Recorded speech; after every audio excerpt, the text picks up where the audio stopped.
हमारा लड़ाई चल रहा है, चलेगा কিরণচন্দ্র চা বাগানে গত 20 তারিখ একটি নাবালিকা নির্মমভাবে গ্যাং রেপের শিকার হয়েছে।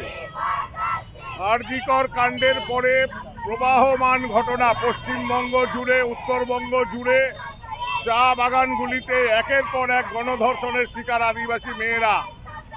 ক্রাইম রিপোর্ট বলছে গত বছরের তুলনায় ডবল এই ধরনের ক্রিমিনাল অ্যাক্টিভিটিস বেড়ে গেছে।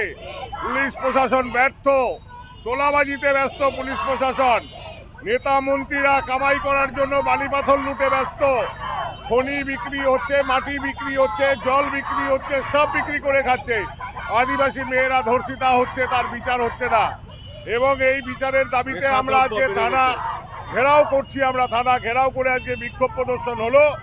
আমরা বলে আসলাম যে 3 জন অ্যারেস্ট হয়েছে, সেখানে কিরণচন্দ্র চা বাগানে একটা আতঙ্কের ভয়ের পরিবেশ আছে। 15 বছরের নাবালিকা মৃত্যুর সাথে পাঞ্জা লড়ছে মেডিকেল কলেজে, তার এখনো সে অসুস্থ। এতটা বাজেভাবে ধর্ষণের শিকার সে, এবং এই ঘটনার পূর্ণাঙ্গ তদন্ত করে দোষীদের চরম সাজা দেওয়ার জন্য আমরা আবেদন জানিয়েছি।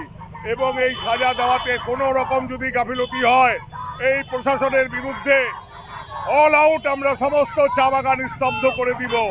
আমরা দার্জিলিং ডিস্ট্রিক্ট চিয়াকামান মজদুর ইউনিয়ন এবং মহিলা সমাজগতভাবে নাগরিক সমাজ হিসাবে কিরণচন্দ্র বাগানের নাগরিকরা একসাথে আমরা আজকে গিয়েছিলাম, আমাদের বক্তব্য সেখানে রেখেছি।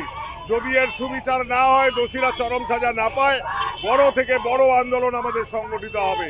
আমরা একসাথে যৌথভাবে আমাদের এই লড়াই আন্দোলন আমাদের চলবে যতক্ষণ পর্যন্ত মাদক দ্রব্যের ছড়াছড়ি নকশালবাড়ি এলাকায় চা বাগানগুলিতে পুলিশ প্রশাসন নীরব ভূমিকা পালন করে। যুব সমাজ ধ্বংসের মুখে চলে যাচ্ছে, এতে কোনো হেলদোল প্রশাসনের নেই। পুলিশ প্রশাসন তোলাবাজিতে ব্যস্ত, নেতা মন্ত্রীরা তোলাবাজিতে ব্যস্ত, চাকরি চুরিতে ব্যস্ত। প্রশাসন ভেঙে পড়েছে এই সময়কালে। এর একটা সুবিচার আমরা চাই। এই জন্য আজকে চেতাগ্নি দেওয়ার জন্য আমরা গেছিলাম। মেয়েরা স্লোগান দিচ্ছে, স্কুল কলেজের মেয়েরা ভয় পাচ্ছে বাগানে ঢুকতে, বেরোতে।